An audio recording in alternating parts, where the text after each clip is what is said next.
Sans doute, mon amour, on n'a pas eu de chance. Il y avait la guerre et nous avions 20 ans. L'hiver de 70 fut hiver de souffrance, et pire est la misère en ce nouveau printemps. Les lilas vont fleurir, les hauteurs de Belleville, les versants de la Butte et le bois de Meudon. Nous irons les cueillir en étant plus facile. La commune est en lutte et demain nous vaincrons. Bonsoir et merci de votre présence. Ce que je veux vous présenter, c'est donc le problème de l'existence de la commune à Paris. Et d'entrée de jeu, il faut essayer de bien préciser qu'il y a, pour étudier la commune, le tressage de 3 dynamiques qui interfèrent, s'entremêlent, s'éliminent l'une l'autre. D'une part, une dynamique patriotique, il ne faut pas oublier qu'elle se développe au cours de la guerre franco-prussienne de 70. Deuxième élément, c'est un mouvement qui est républicain, avec la volonté d'en terminer avec le régime de Napoléon III. Les courants républicains ont commencé à se manifester déjà assez fortement depuis plusieurs décennies en France. Et c'est quelque chose qui a toujours été avorté, sans remonter plus loin. 51, le coup d'État de Louis-Napoléon, premier président de la Seconde République, et qui prend le pouvoir et qui devient Louis-Napoléon Bonaparte, Napoléon III. Donc une dynamique républicaine et enfin une dynamique sociale. Donc voilà les 3 éléments, si vous voulez, que j'aurais essayé de présenter en les séparant pour des raisons de commodité, mais en vous rappelant que vous devez en permanence vous souvenir que tout ça s'entremêle. J'essaierai de faire les ponts à chaque fois sur une question particulière. Premier élément à prendre en compte, donc, c'est le courant patriotique et qui se développe à travers la défaite. Cette guerre franco-prussienne a été enclenchée par Napoléon III, qui s'est fait enfumer par Bismarck. L'enjeu, c'était qui sera le roi régnant sur l'Espagne. Napoléon III voulait présenter quelqu'un de sa famille, les Allemands n'avaient pas du tout envie, et la question était de savoir de quel côté les Bavarois allaient pencher. Parce que les Bavarois étaient catholiques, il y a plutôt des affinités avec Napoléon, plutôt qu'avec les luthériens de Bismarck et de la Prusse. Et donc, Napoléon III se fait avoir par Bismarck qui lance une fausse dépêche, laissant entendre qu'ils ont préparé la succession pour quelqu'un qu'ils vont présenter. Napoléon III déclare la guerre, et du coup, les Bavarois qui avaient dit « on se met du côté de celui qui est agressé ». Comme c'est Napoléon III qui déclare la guerre, les Bavarois passent du côté des Prussiens, et c'est parti. Ça tourne très vite au désastre, puisque l'armée française, après 2 défaites importantes, va se faire enfermer avec Bazaine dans la forteresse de Metz, mais on a là 160 000 soldats qui sont encerclés, bouclés, qui ne peuvent pas combattre, et Napoléon III se fait, lui, encercler et battre à Sedan, et il capitule et il abdique. L'armée, comment elle fonctionne? C'est une armée qui est une armée de conscription théoriquement, mais avec la possibilité du tirage au sort. C'est-à-dire que si une famille de bourgeois se retrouve avec un mauvais numéro, ben elle peut payer quelqu'un pour prendre sa place au niveau de l'armée. Donc déjà, on est dans quelque chose où on est plus proche d'un système de type mercenaire. On vend le rôle de soldat, mais surtout, c'est une armée qui a une pratique essentiellement, une pratique coloniale. Depuis 1830, c'est la guerre d'Algérie, c'est ensuite les guerres coloniales au Mexique, c'est la guerre de Crimée, c'est des choses comme ça. L'état-major, totalement omnibulé par la conquête coloniale, où il est facile de défoncer de l'arabe, du nègre, du métèque, de tout ce que vous pouvez imaginer comme qualificatif, qu'ils n'ont pas regardé ce qui s'est passé à Sadowa. Sadowa, c'est 1866, la défaite de l'Autriche devant les troupes prussiennes. Pourquoi? Les troupes autrichiennes sont montées au front à pied, avec un barda de 20-30 kg dans le dos. Bismarck a fait déplacer ses troupes en train, les a menées tout frais sur le territoire du combat, et donc ils ont pu se battre très facilement. Deuxième chose qu'on a oubliée, Napoléon III n'a pas assez regardé l'exposition universelle qui s'est pourtant tenue à Paris, et dans lequel Krupp avait exposé ses nouveaux matériels de canons, de mitraillettes, de trucs comme ça, et on savait qu'on n'aurait pas affaire à des saguets, à des boucliers en peau de léopard ou quoi que ce soit.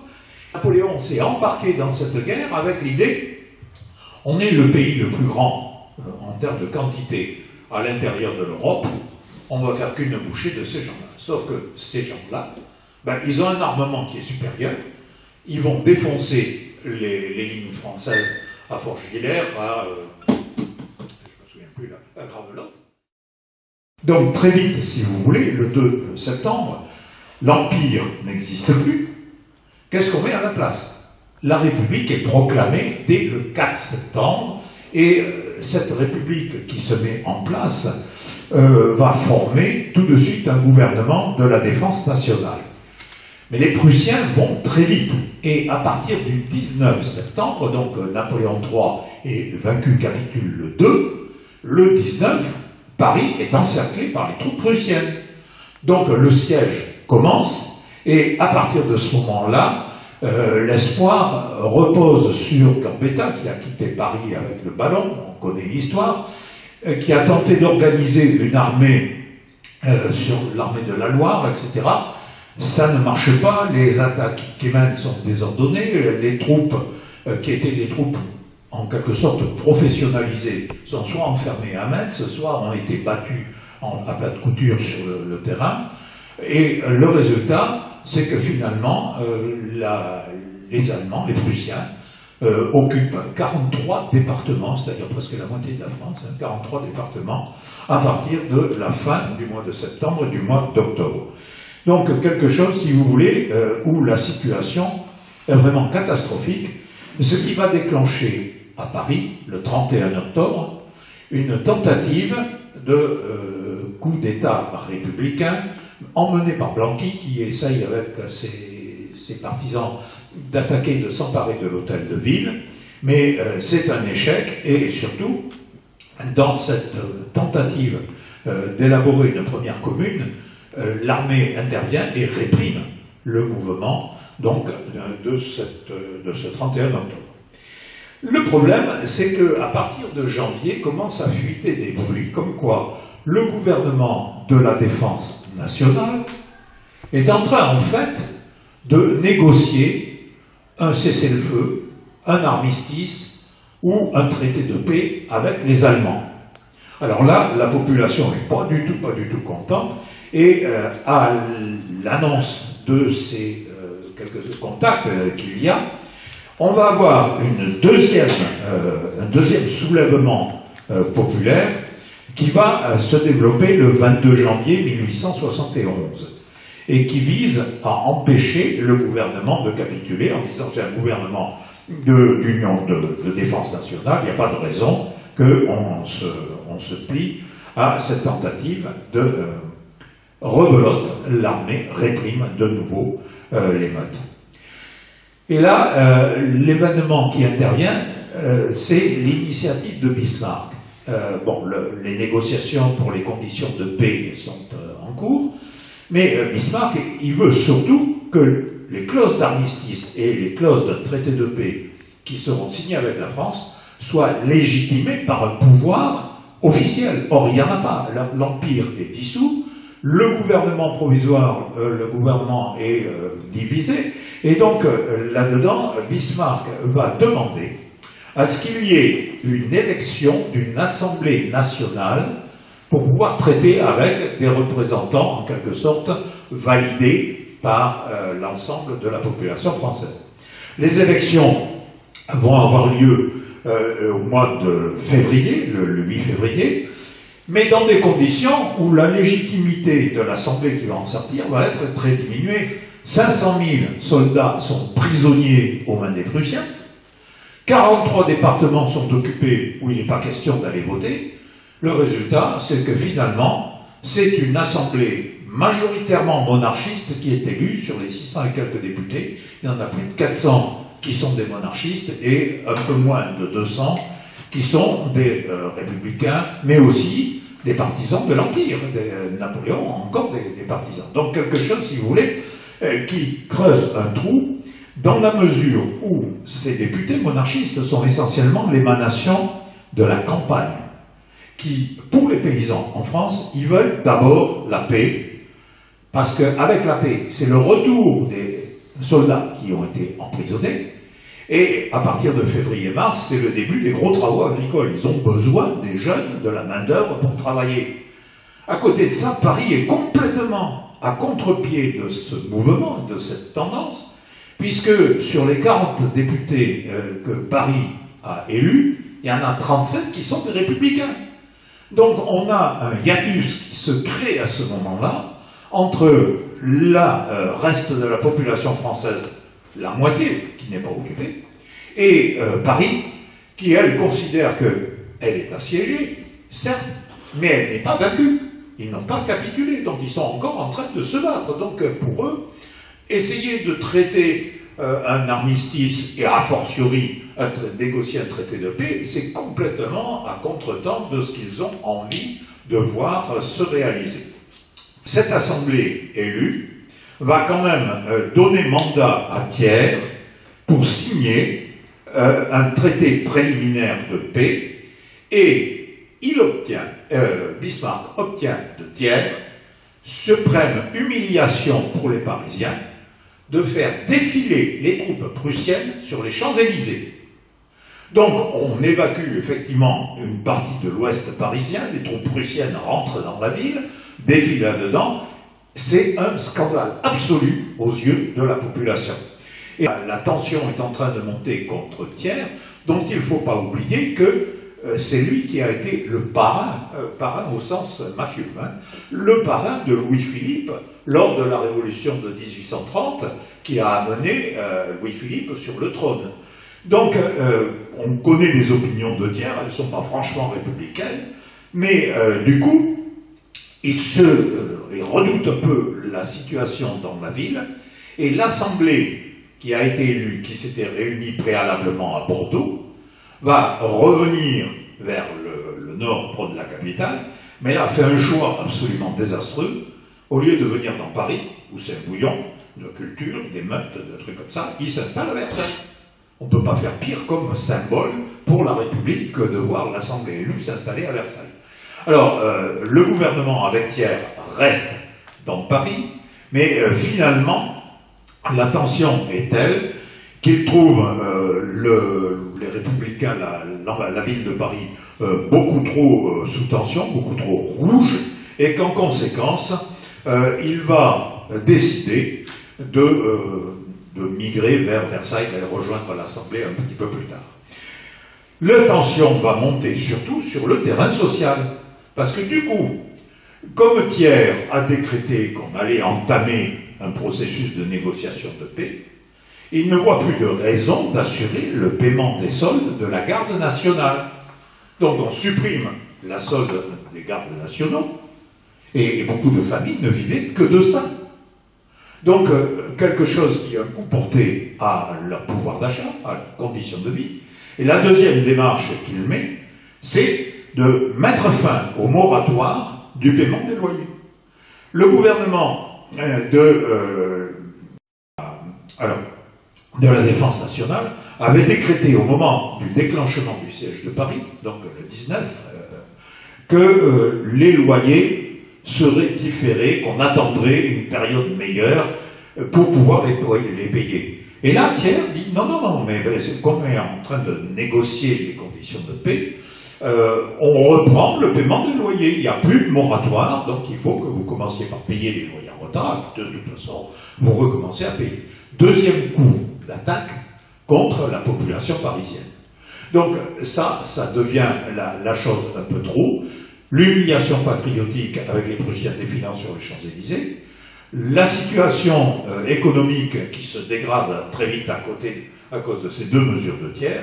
La commune a vraiment son siège et son incidence dans Paris. Il y aura d'autres mouvements de type commune dans quelques villes, mais ça aura relativement peu d'écho, ça tiendra quelques jours au maximum, parce que, en fait, et c'est le deuxième point que je voudrais aborder, c'est que la population parisienne veut une vraie république. Alors qu'est-ce que c'est une vraie république? Eh bien, il faut pour ça comprendre que Paris est totalement atypique par rapport à la situation économique et sociale de la France. D'abord, Paris, à cette époque, c'est une très grande ville. Il y a 1 800 000 habitants qui sont dans Paris. C'est une des plus grosses urbanisations avec Londres dans cette époque.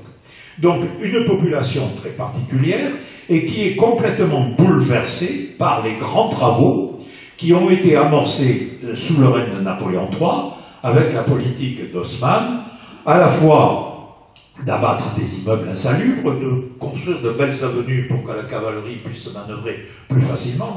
Les leçons des barricades de 48 ont porté, mais avec aussi quelque chose qui est quand même positif, c'est qu'il met en place tout un système d'adduction d'eau, d'évacuation des déchets avec des égouts, qui fait qu'aujourd'hui encore, Paris, malgré la population qu'elle abrite, reste une ville qu'il est possible de gérer en termes d'approvisionnement en eau, d'évacuation de déchets, etc., à la différence de ces mégapoles que l'on a dans le tiers-monde.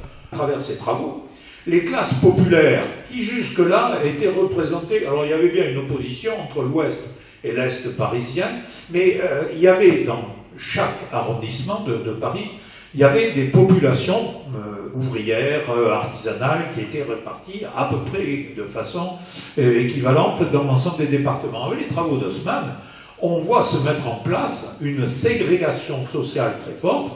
Les ouvriers et les artisans sont repoussés vers les zones non traitées par Haussmann, c'est-à-dire le nord et l'est parisien, et l'ouest, avec les grands travaux, les grands boulevards, etc., le développement des gares, voit sa population s'épurer. Alors il reste effectivement en haut des immeubles haussmanniens les chambres de bonne, mais ça ne fait pas de la mixité sociale. Cette population commence à se cliver en ville entre les bourgeois de l'Ouest, mais dont certains sont aussi des républicains. Ils ne veulent pas spécialement conserver Napoléon III. Mais le clivage se fait sur des problèmes sociétaux et sociaux. Sur des problèmes sociaux, avec quelque chose qui est le problème de la grève, du mouvement social de revendication populaire, mais qui reste très confus comme mouvement dans la mesure où il implique aussi les artisans, des petits patrons de 4-5 salariés. Il n'y a que 2 grosses usines dans Paris à ce moment-là, dont une que vous connaissez, qui est célèbre, la firme Godillot. Vous imaginez sans peine ce qu'elle pouvait produire. Cette revendication d'une république, d'une vraie république, qui soit une république sociale. Et puis, d'un autre côté, des gens qui pensent qu'il faut conserver un équilibre, en particulier sociétal, en maintenant le concordat avec l'Église, donc ils sont contre l'établissement d'une laïcité qui commence à être demandée aussi dans la population. Donc des clivages sociaux qui sont relativement forts et qui font que cette population est très loin d'être quelque chose de comparable à ce qu'on appellera plus tard la classe ouvrière, un ensemble de salariés travaillant dans des grosses entreprises. Là, il y a une proximité avec les petits patrons, avec les petits boutiquiers, des employés des professions libérales, et qui forment une frange populaire acquise à la République. Mais le problème, c'est qu'il y avait beaucoup de gens qui n'avaient pas de revenus réguliers. Les travaux haussmanniens ont été une bénédiction pour une partie de la population parisienne. C'est des chantiers de construction, c'est-à-dire de gens sans grande qualification au départ, qui montent sur les chantiers, qui peuvent être embauchés au jour le jour, qui peuvent fonctionner comme des journaliers, ce ne sont pas des salariés réguliers. Et donc, si vous voulez, tous ces grands travaux de Haussmann ont à la fois permis de d'organiser la ségrégation sociale dans la ville, mais en même temps était un élément qui assurait des débouchés, évidemment. Avec la guerre, les grands travaux sont stoppés, on a autre chose à faire, la ville est bombardée, donc c'est quelque chose où, à côté de la suppression de la solde des gardes nationaux, à côté de la suppression des moratoires des loyers et maintenant de la fin de la situation des emplois pour les journaliers, pour les manœuvres, on est dans une situation de misère qui se développe très vite. Et je voudrais ici faire une mention particulière pour la situation des femmes, parce qu'elles représentent déjà un tiers de la population active parisienne, c'est-à-dire qu'elles ne sont pas à la maison, elles travaillent avec le travail à la maison, mais aussi le travail dans les ateliers, dans ces boutiques, etc.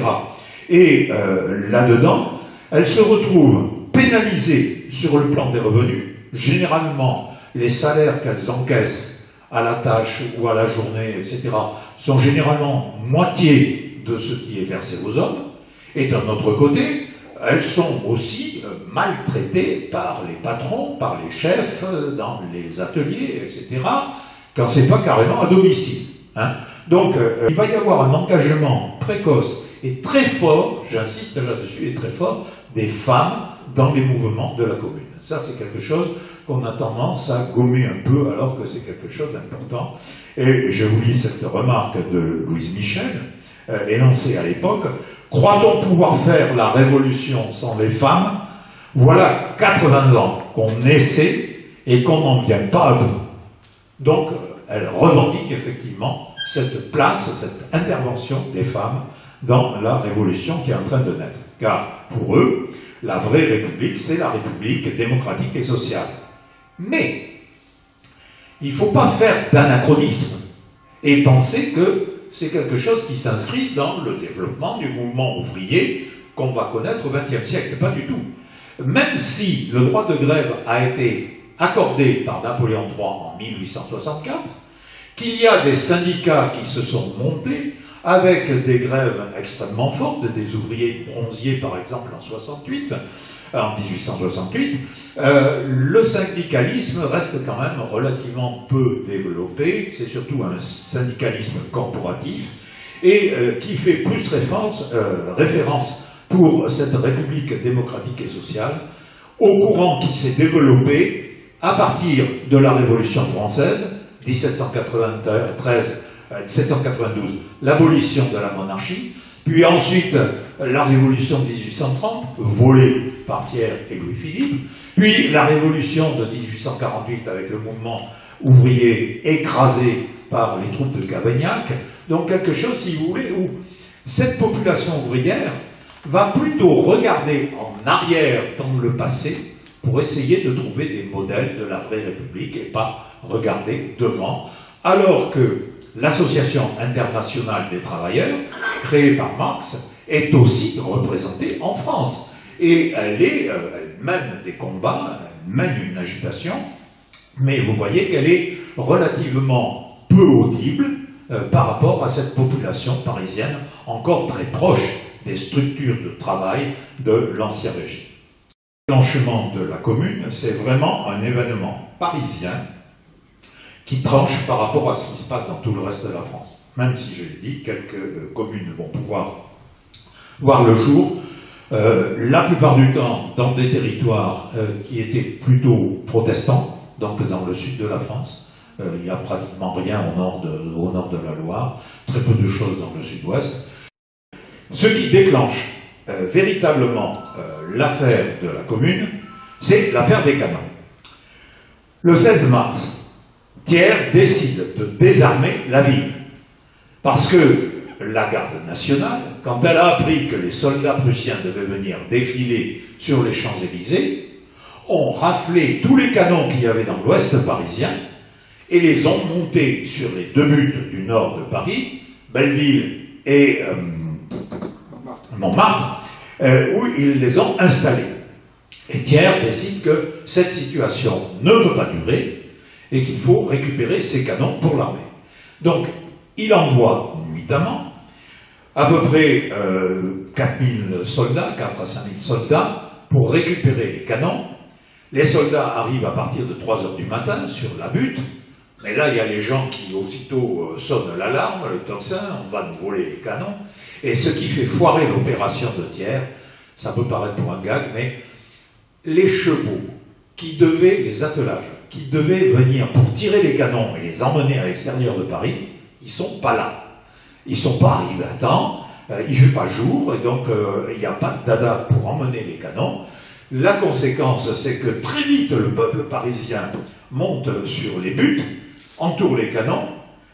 Des soldats qui sont pris dans cette espèce d'étau mettent la crosse en l'air et désobéissent aux deux généraux qui avaient dit « on tire dans la foule ». Alors il y en a un en particulier qui a très mauvaise réputation, c'est Lecomte, qui a été un des massacreurs des ouvriers en 1948. Donc là, les soldats et la population parisienne décident de les exécuter. Donc tout de suite, ça commence, si vous voulez, par une insurrection, la crosse en l'air, et l'exécution de deux généraux. Thiers se rend compte qu'il a loupé son coup, qu'il ne peut pas rester dans Paris, et il part rejoindre l'Assemblée à Versailles. Mais il ne part pas tout seul. Il est suivi par à peu près 100 000 Parisiens qui n'ont pas envie de se retrouver piégés dans Paris-la-Rouge, et qui partent. Alors, là-dedans, une grande partie des fonctionnaires, une bonne partie de la bourgeoisie de l'Ouest parisien, file en direction de Versailles. Ce qui constitue le véritable début des 72 jours qui vont durer à partir de cette affaire d'échec des canons.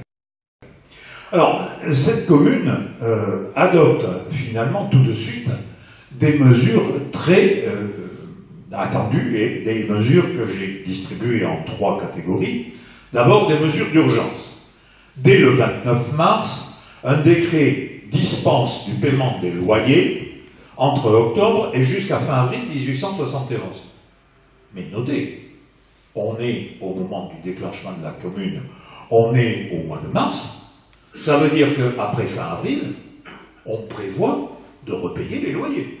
Rien n'est dit, hein, il y a la mesure, c'est on dispense les paiements des loyers jusqu'à fin avril, mais après on ne sait pas. Deuxième élément, toutes les procédures de procès qui étaient entamées sur les échéances de dette non payées sont arrêtées. Mais elles ne sont pas arrêtées et liquidées, elles sont simplement arrêtées et suspendues. Une mention qui est précisée, qu'il y aura un délai de 3 ans pour épurer les dettes, que l'on pourrait avoir.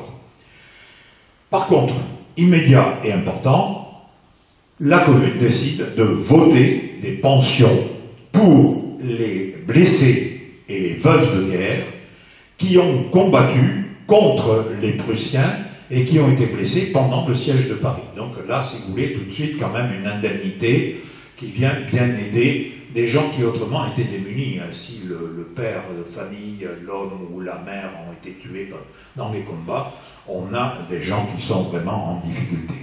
L'autre mesure qui est intéressante, c'est la réquisition des logements vacants, puisque une partie de la population a quitté Paris. On réquisitionne ces logements vacants et on va essayer d'y installer les gens qui ont perdu leur logement à cause des bombardements prussiens sur Paris. Donc, si vous voulez, c'est un recyclage, en quelque sorte, pour les gens qui ont survécu au bombardement dans des appartements vides, puisque une partie du patrimoine immobilier a été détruite par les...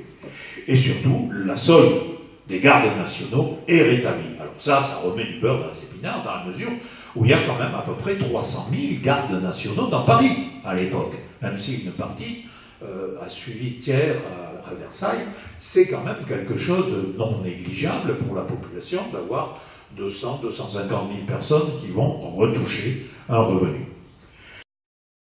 Deuxième élément, après ces mesures d'urgence, des préoccupations sociales qui sont prises en charge, avec en particulier la plus emblématique, c'est l'idée qu'il faut cesser le travail de nuit. Et là, c'est l'interdiction du travail de nuit pour les ouvriers boulangers.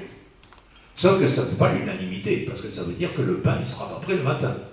Donc, il y a des ouvriers boulangers aussi qui considèrent qu'ils n'ont que ça pour vivre, et s'ils ne travaillent pas, ou s'ils travaillent un nombre d'heures réduit dans la journée, ça ne va pas aller. Donc, quelque chose, si vous voulez, qui part d'une très bonne intention, mais qui ne reçoit pas l'unanimité qu'on pouvait attendre autour de cette interdiction du travail de nuit. La deuxième chose, alors là, par contre, qui a applaudi des deux mains, c'est que désormais, les patrons, quels qu'ils soient, artisans ou autres, n'auront plus le droit de mettre des amendes et de procéder à des retenues sur salaire. Amendes, par exemple, sur la qualité du travail, sur le fait qu'on a bavardé avec son voisin au lieu de continuer à trimer. Et puis surtout, le décret du 16 avril, dont on a beaucoup épilogué la signification, qui est que on doit répertorier les ateliers qui ont été abandonnés par des patrons qui sont partis vers Versailles, par des patrons qui ont été mobilisés, qui sont prisonniers, qui sont soldats. Bref, il y a des ateliers qui sont abandonnés, et l'idée est que les chambres syndicales, qui existent, je vous l'ai dit, depuis 1864, sont donc mandatées pour repérer ces ateliers, donc en faire un inventaire, un aspect statistique, et deuxièmement, les remettre en route en créant des sociétés ou des associations ouvrières.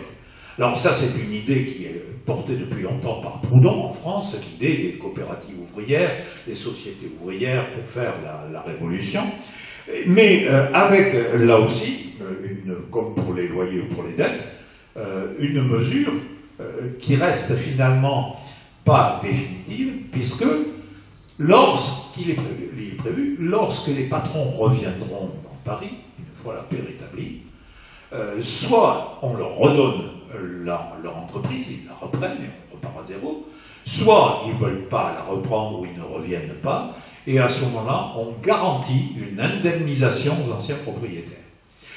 C'est sur le plan sociétal que les modifications les plus radicales sont adoptées et mettent en place des modifications majeures. D'abord, le mariage libre. Aujourd'hui, on dirait l'union libre, qui est réalisée par consentement mutuel, est instaurée. Plus besoin de passer devant le maire, pas besoin surtout d'aller à l'église, on se met ensemble, d'un commun accord, on décide de vivre, et c'est bon, on forme un couple, on est reconnu comme un couple. Avec, même chose pour le divorce, qui sont symétriques, à partir du moment où on n'est plus content d'être ensemble, on se sépare, et là aussi, pas besoin de passer, de faire des actes notariaux ou quoi que ce soit, c'est fini. Donc, un consentement mutuel qui met en place la volonté des parties prenantes, de l'homme et de la femme, dans un engagement réciproque, mais qui n'est pas soumis à une durée indéterminable. C'est la fidélité pour la vie, c'est pas ça du tout dans ce qui est adopté. Deuxième élément, c'est ce qui concerne les enfants. Les enfants qui étaient considérés comme illégitimes, nés hors mariage, sont désormais légitimés et ils sont considérés comme reconnus en droit, donc ayant possibilité de participer à l'héritage. S'il y en a, ils ne seront plus mis sur la marge, ils sont les enfants de parents, ils sont légitimes. Le mot de bâtard est banni désormais à partir de là du vocabulaire officiel en France. Troisième acte important, c'est les actes notariaux. Alors, il en faut, on en maintient les titres de propriété, etc., mais ils seront réalisés gratuitement. Il n'y a pas de redevance, de taxes, etc. Et donc, le service du notariat devient un service public de la République et pas du tout quelque chose qui est un métier dans lequel on encaisse de l'argent. La citoyenneté, enfin, est ouverte aux étrangers, mais avec des limites. Puis enfin, on met le vote des femmes, non pas en l'adoptant, mais à l'étude.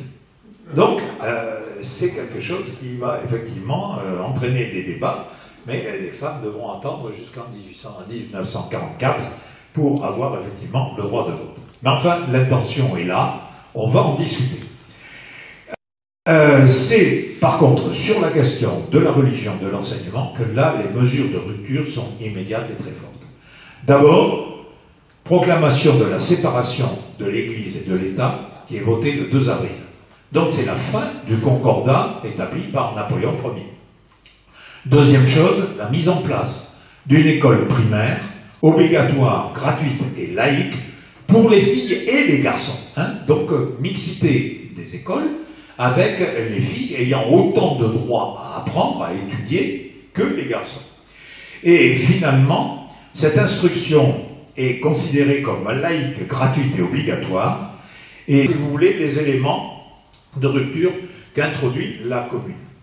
Alors, la question qui se pose, bien entendu, c'est est-ce que tout ça est adopté dans une belle unanimité, dans un grand élan de solidarité, république vraie, république démocratique et sociale? Eh bien, pas du tout, parce que les tensions sont extrêmement fortes au sein des insurgés parisiens. D'abord, il y a un ventre mou. Ça, c'est le titre que j'ai donné, c'est pas un titre officiel, historique, mais la majeure partie de la population parisienne est d'abord préoccupée par les problèmes de ravitaillement. Le siège empêche tout approvisionnement de la ville de Paris. Vous connaissez tous ces images où on mange du rat, on mange du chat, on mange tout ce qu'on peut trouver, etc. à l'intérieur de la ville. Mais on oublie aussi que pendant cette période, il y a des restaurants qui restent bien approvisionnés et on peut aller manger pour plusieurs francs à une époque où la dotation ouvrière, quand on a 3 francs par jour, c'est quelque chose d'important. Donc, si vous voulez, la distribution reste très inégalitaire à l'intérieur de la ville, et une partie de cette bourgeoisie parisienne continue à vivre à peu près correctement. À côté de l'alimentation, il y a un deuxième problème, le chauffage. L'hiver 1871 est particulièrement intense, et donc on va brûler tout ce qu'on peut trouver à brûler. Du parquet, des bouts de bois, etc. Donc quelque chose qui est qui contribue assez à la désorganisation, en particulier sur les chantiers où les échafaudages haussmanniens vont tous passer à la cheminée. Et enfin, le troisième point de préoccupation, c'est le boulot au jour le jour. Se pointer dans la rue, voir s'il n'y a pas quelqu'un qui aurait besoin de manœuvre pour décharger une charrette, pour aider à monter quelque chose dans un immeuble ou autre. Quand les élections pour la Commune de Paris ont lieu, le 26 mars 1871, il n'y a que 230 000 votants sur 485 000 inscrits. C'est-à-dire un peu moins de 50% de gens qui participent à l'élection de la commune.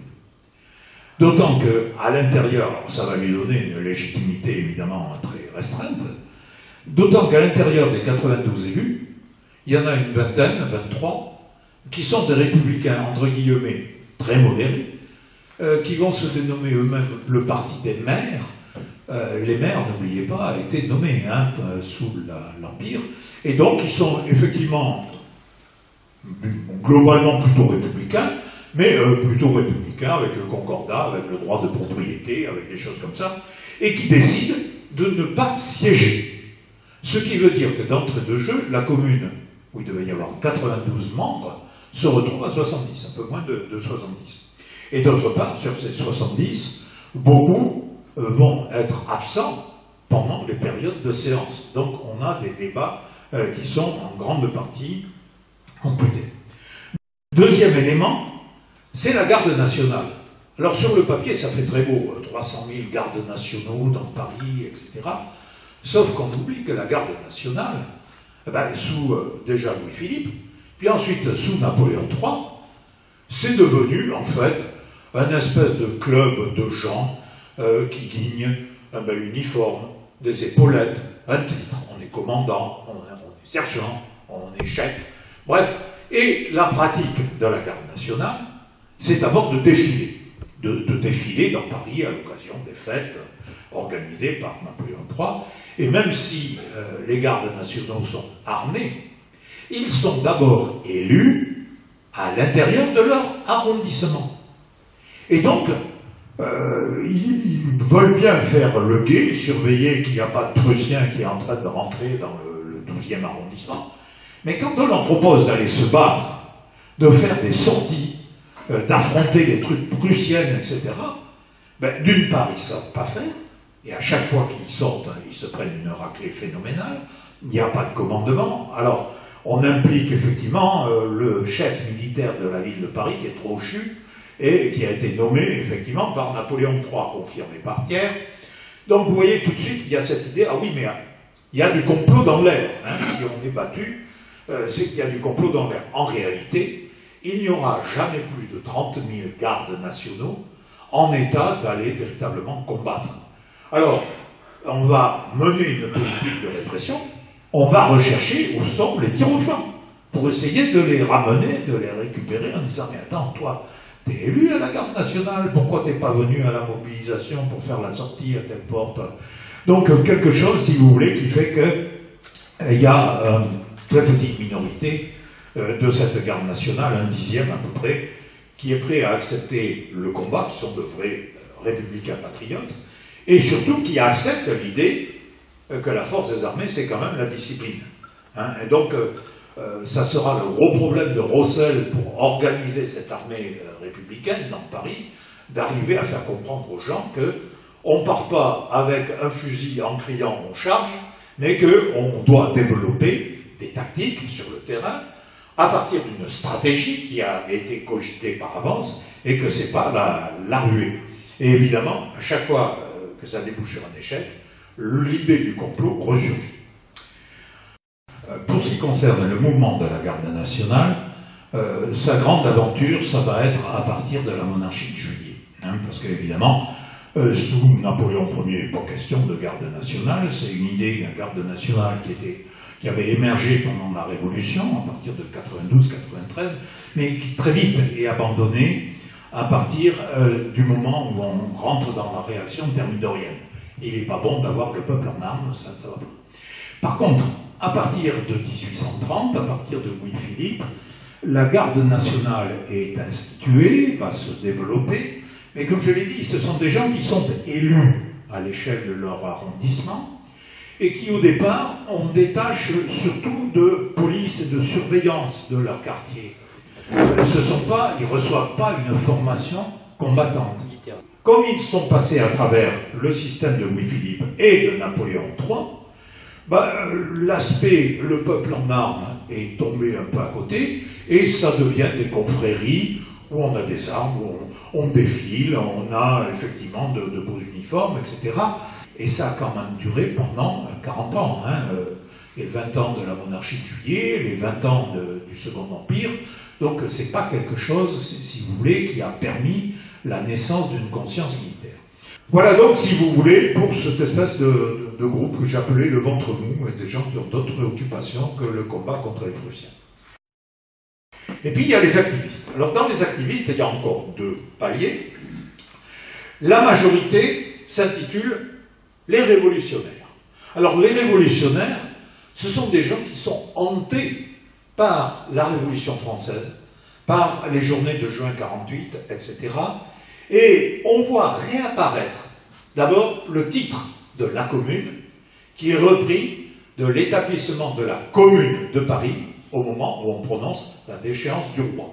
Donc, d'entrée de jeu, si vous voulez, voyez, le titre de Commune s'inscrit dans une filiation révolutionnaire de 1792.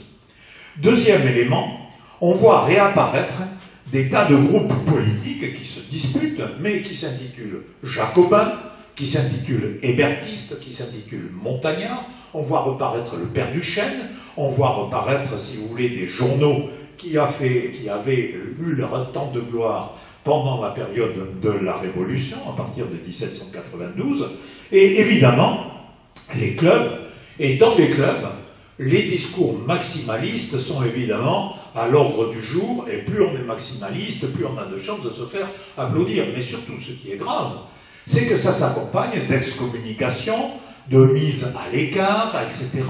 Donc, au bout d'un moment, l'activité des clubs périclite, et l'activité de la commune, là aussi, les décisions sont prises dans des positions très minoritaires. Sur les 70 membres officiels de la commune, la plupart des décisions sont prises par une quarantaine de personnes, hein, 35-40 personnes. À l'intérieur, les autres sont ostracisés, sont marginalisés, etc. Le courant le plus en pointe est celui des blanquistes. Alors là, il faut faire une petite parenthèse pour présenter Blanqui. Blanqui est né en 1805, donc sous l'Empire. Il va mourir en 1881. Et Blanqui s'est formé politiquement après l'assassinat des 4 sergents de La Rochelle par Charles X, donc sous la Restauration. Et il va fréquenter les Carbonaro, la charbonnerie, et donc s'impliquer très fortement dans une vision de la Révolution qui est tout à fait particulière. En gros, si vous voulez, pour lui, il suffit d'avoir un groupe bien organisé, volontaire, qui prend le pouvoir et établit une dictature provisoire. Et après, on verra. Il a une formule. Qui a du fer a du pain. La France hérissée de travailleurs en armes, voilà l'avènement du socialisme. Et sa pensée s'arrête là, ça ne va pas plus loin. Donc si vous voulez, il est dans une situation d'activisme total, et qui fait qu'il a passé une grande partie de sa vie en prison. Il a été arrêté un peu avant 1830, après sous Charles X, puis il sera réarrêté à 2 reprises sous Louis-Philippe, il sera réarrêté à partir de la Seconde République, il sera réarrêté sous Napoléon III. Bref, il a réussi quand même, en profitant d'une amnistie à partir de 1869, donc 2 ans avant la fin de l'Empire, à être libéré, pas amnistié, hein, mais libéré, et il a pu organiser un parti blanquiste avec des sections dans les arrondissements, etc., et qui réagissent au quart de tour. Là, on a vraiment, si vous voulez, une courroie de transmission qui fonctionne bien, mais où il échoue systématiquement. Les 2 fois où il essaye d'organiser les insurrections pour s'emparer de l'hôtel de ville, à chaque fois c'est un bide. Et alors la 2e fois, en mars 1871, il est arrêté, et alors qu'il était parti, après l'échec de janvier, il était parti se reposer, il est malade, dans le Lot, Thiers va le faire arrêter et emprisonner dans un premier temps, et vu son état de santé, il assigne à résidence en Bretagne. Mais donc, Blanqui n'est pas à Paris à ce moment-là. Et le résultat, c'est que, bien qu'il ait un parti organisé derrière lui, il n'est pas élu à la commune. Les blanquistes demandent à un moment donné à ce qu'on échange la liberté et l'amnistie de Blanqui contre les otages qu'a pris la commune, notamment Monseigneur d'Arbois, plus de toute une série de prêtres, de jésuites, une soixantaine de gens. Thiers refuse cet échange, et là, la commune, contre l'avis de Gambetta, décide d'exécuter les otages. Ce qui nous vaut aujourd'hui le Sacré-Cœur, hein, forme d'expiation de cet assassinat de Monseigneur d'Arbois et des religieux exécutés à ce moment-là. Cette exécution ne sera pas mise en place tout de suite, c'est seulement le 24 mai, alors que les Versaillais, les troupes versaillaises, sont rentrées dans Paris. La conséquence de cet activisme fait que Marx porte un jugement très sévère, à mon avis, quand même. Alors, pendant la Commune, il est totalement solidaire des insurgés, totalement solidaire de Paris. Mais ça ne l'empêche pas de voir les faiblesses qu'il y a, et voilà ce qu'il en dit dans la guerre civile en France. Outre qu'elle fut simplement la rébellion d'une ville dans des circonstances exceptionnelles, la majorité de la Commune n'était nullement socialiste, et ne pouvait donc pas l'être, avec un tout petit peu de bon sens. Elle eût pu cependant obtenir de Versailles un compromis favorable à toute la masse du peuple, ce qui était la seule chose possible alors. À elle seule, la réquisition de la Banque de France eût mis un terme décisif aux fanfaronnades versaillaises. Parce qu'effectivement, c'est là aussi où le bas blesse, c'est que si la Commune a bien nommé un responsable à la tête de la Banque de France, il va s'obstiner à tenir des comptes à jour et il refuse d'utiliser les fonds de la Banque de France pour, par exemple, payer les soldes des gardes nationaux, pour annihiler les dettes pour loyer, etc. Donc quelque chose, si vous voulez, qui est un peu cette espèce d'état surprenant de la commune qui dort sur un tas d'or qui ne sera pas utilisé et que Versailles, que Thiers, sera très content de récupérer totalement intact. Hein. Donc voilà. Alors à côté de ce mouvement des majoritaires à l'intérieur des activistes, il y a une minorité. Et cette minorité, elle s'intitule les internationalistes. Ce sont les gens qui ont adhéré à l'Association internationale des travailleurs, donc AIT, qui est pilotée par Marx, qui a réussi à plus ou moins imposer son point de vue contre le point de vue de Bakounine et des anarchistes à cette époque, mais qui ont finalement des militants qui veulent mettre d'abord l'accent sur les questions sociales. Cette histoire de république, oui, c'est bien, mais si la république n'est pas une république sociale, même si elle est démocratique, c'est pas pour ça véritablement qu'il faut se battre. Et en conséquence, on a ici beaucoup d'ouvriers, au sens alors là moderne, dans les quelques grandes entreprises. Je vous ai cité Godillou, il y a une autre entreprise, je crois qu'elle s'appelle Bar, qui fait de l'armement, et qui, paraît tout à fait paradoxal, va continuer à approvisionner en pièces détachées en armes les insurgés de Paris. Hein, donc il y a 2 grandes usines dans Paris et 2 grandes usines qui travaillent en accord avec les... donc il n'y a pas de grève chez eux, les ouvriers travaillent, ils ont un salaire, et ça se passe bien. Mais cette volonté de mettre l'accent sur les conditions sociales les met en porte-à-faux avec les mesures qui sont adoptées par la commune, où on ne fait que différer à plus tard le règlement du problème des dettes pour les loyers, le problème de savoir si on maintiendra les logements réquisitionnés, etc. Cette minorité a très peu de prise sur la population parisienne. Hein. L'ensemble des insurgés, c'est d'abord quelque chose qui relève d'un mouvement qu'on pourrait globalement appeler le mouvement sans culotte. Hein. On en a un à nos portes depuis quelques années, c'est le mouvement Gilets jaunes. C'est à peu près le même type, si vous voulez, de réaction que l'on va avoir. C'est pour ça aussi que ça explique le jugement un peu sévère de Marx, dans la mesure où l'AIT n'est pas finalement en pointe dans les combats qui sont en train de se mener.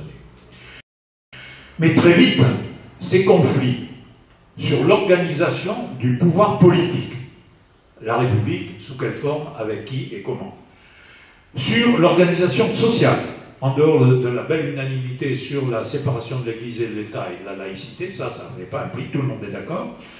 Qu'est-ce qu'on fait, qu'est-ce qu'on met en œuvre véritablement dans la durée? Et là, la commune est complètement débordée par le fait que l'offensive versaillaise dans Paris va évidemment annihiler toute possibilité de développement des pierres d'angle qui ont été posées, mais qui ne vont pas connaître de postérité véritable. Et on arrive à cette question du bilan humain de la commune. C'est un très lourd bilan humain, la semaine sanglante, vous en avez des fiches là-dedans. Si vous pouvez le trouver, c'est un très vieux bouquin, hein, c'est de l'époque où j'étais étudiant, Procédé communard, de Jacques Rougerie, qui a été le premier à faire véritablement des études d'historiographie sur la commune, et qui a eu, au moment où les archives ont été ouvertes, qui a eu accès aux archives des procès menés contre les communards. Donc la semaine sanglante débute le 21 mai, lorsque les Versaillais entrent dans Paris. Et alors là, c'est là où on voit bien le problème des compétences militaires. C'est sur une porte non gardée. La garde nationale s'est retirée, ils étaient fatigués, ils avaient fini leur temps de veille. Ils n'ont pas attendu que la relève arrive, ils se retirent. Il y a un mouchard qui voit ça, qui prévient les Versaillais en disant « il n'y a personne, vous pouvez rentrer ». Et finalement, l'armée versaillaise rentre dans le 16e arrondissement, pénètre dans le 16e et se répand très vite dans les départements de l'Ouest, où ils ne sont pas en pointe pour être accueillis, mais où ils n'ont pas une résistance véritablement acharnée. Donc ils vont se déplacer très vite jusque vers le milieu, la partie méridienne, là, Saint-Jacques, Saint-Denis, s'emparer de ces territoires très rapidement. Ce qui apparaît d'autant plus scandaleux aux yeux des Parisiens, mais aussi aux yeux d'une partie de l'opinion dans le reste de la France, c'est que pour mener son offensive, Thiers, qui n'avait que 60 000 soldats laissé par les accords préliminaires de l'armistice, a demandé et obtenu de Bismarck que soient libérés 150 000 soldats qui étaient prisonniers et qui, associés aux 60 000 de plus, vont former le groupe de combat, et alors là, préparés au combat, qui vont rentrer dans Paris.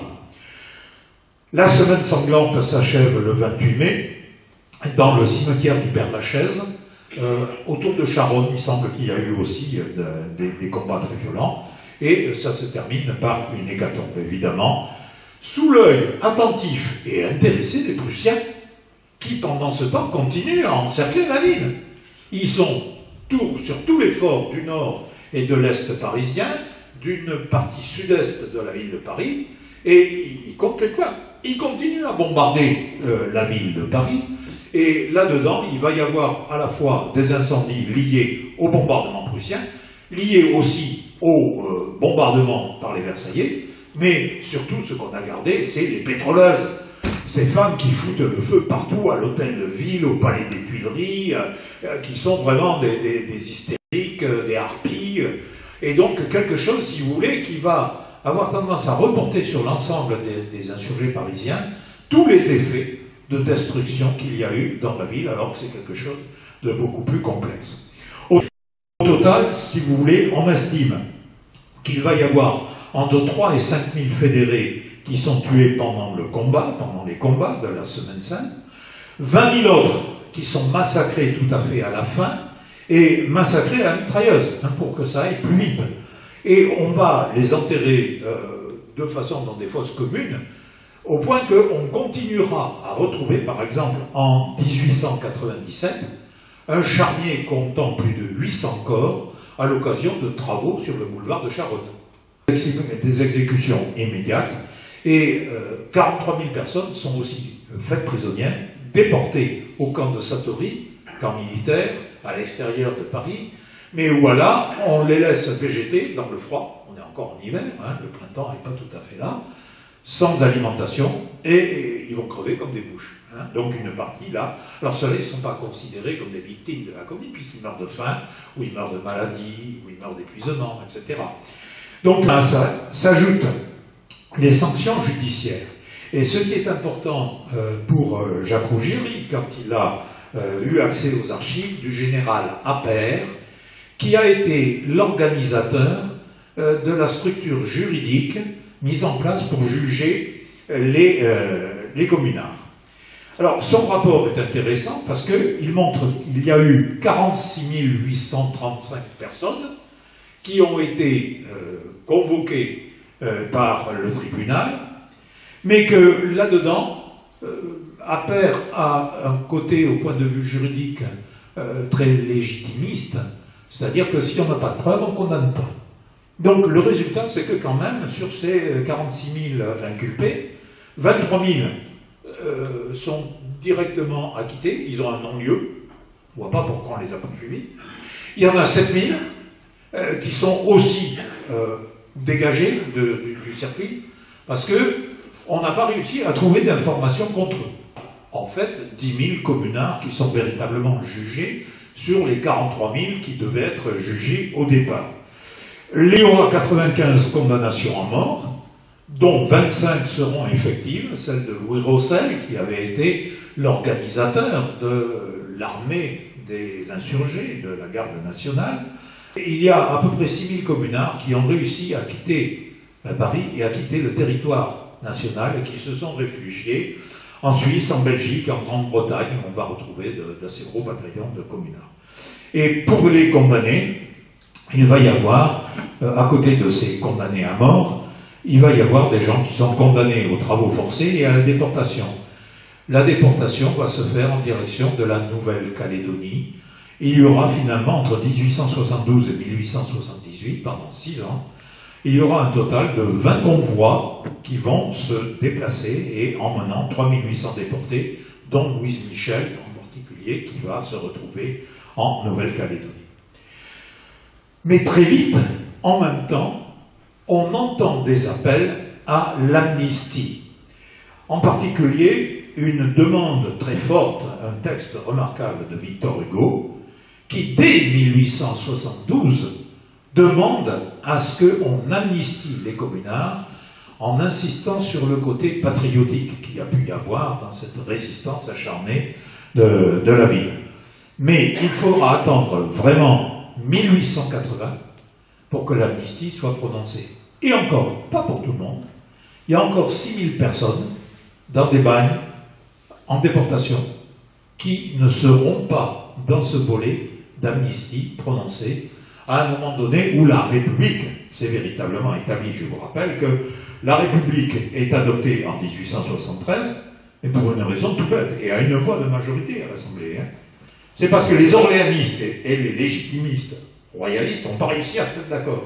Les orléanistes étaient prêts à laisser leur tour aux légitimistes, mais le légitimiste, Henri V, veut rentrer dans Paris avec le drapeau blanc à fleur de lys.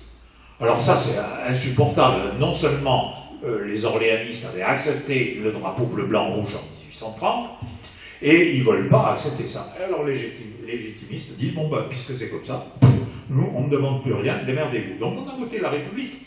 Mais c'est MacMahon qui la pilote. Et MacMahon, maréchal de la défaite, à Sedan, MacMahon, lui, il n'est pas républicain du tout. Il faudra attendre la fin de son mandat. La République passe aux mains de républicains, cette fois-ci, et qui va donner naissance à la République des Jules. Jules Grévy, Jules Simon, etc. Je ne me souviens plus du troisième.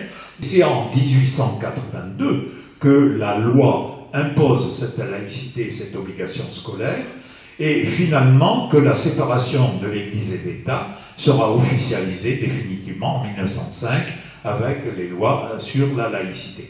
Donc là, il n'y aura pas besoin d'attendre. Le vote des femmes, je vous ai dit, ça va tenir un peu plus longtemps, et surtout, l'égalité citoyenne des femmes devra attendre 1972. Les archives, pendant très longtemps, sont restées sous séquestre. Rougerie, que j'ai eu comme assistant quand j'étais en cours dans les années 60 à la Sorbonne, Rougerie était à ce moment-là jeune assistant, il venait de se lancer dans l'étude de la commune, c'est le premier historien à se lancer dans les années 60 et avoir accès aux archives militaires, aux archives de Appert. Donc jusqu'en 1960, qu'est-ce qu'on avait comme image de la commune? Soit l'image lamentable de gens trucidant les otages, soit cette image de « heureusement qu'on a réussi à les éliminer », on a sauvé la France, etc. Et ça nous donnera Pétain de notre côté, dans la même foulée. Donc vous ne pouvez pas attendre du régime de Pétain qu'il fasse un enseignement sur la commune. Et c'est pas ensuite avec les guerres coloniales qu'on va valoriser la commune. Donc vous voyez comment tout cet aspect de l'histoire est pollué dès le départ, avec cette idée qu'à un moment donné, au début du XXe siècle, on a voulu en faire quelque chose qui est le démarrage des révolutions prolétariennes du XXe siècle, alors qu'il n'y a pas véritablement de prolétaires. Il n'y a pas de prolétaires à Paris pendant la Commune. Et on est, si vous voulez, dans cette logique qui est la Commune ne mérite ni cet excès d'indignité, ni cet excès d'honneur. Voilà, c'est ma position en tant qu'historien. Donc, en guise de conclusion, 2 points pour ouvrir les débats, 3 points pour ouvrir les débats. Plutôt que de voir dans la Commune ce que le mythe en a fait aujourd'hui, la fin d'un cycle, d'une anticipation des mouvements révolutionnaires du XXe siècle, il faut le voir plutôt comme la fin du cycle révolutionnaire amorcé en France en 1792. Première proposition. Deuxième proposition, Lénine me paraît beaucoup plus proche de Blanqui, la minorité agitante qui s'empare du pouvoir et qui établit une dictature provisoire, que de ce que dit Marx dans Le Capital, et ce qui permet de penser aussi le devenir de la révolution russe avec Trotsky et Staline. Et Engels a pensé qu'effectivement, il y a peut-être du côté de la Russie quelque chose qui, vu la constitution d'un vrai prolétariat au sens où Marx l'analysait dans les années 70, qu'il y a peut-être là quelque chose qui est une carte à jouer du côté de la Russie. Mais Lénine a tout à fait le point de vue blanquiste. Enfin, troisième proposition, on aurait, compte tenu des remarques que fait Marx, intérêt à relire de près le Capital. C'est fini pour moi.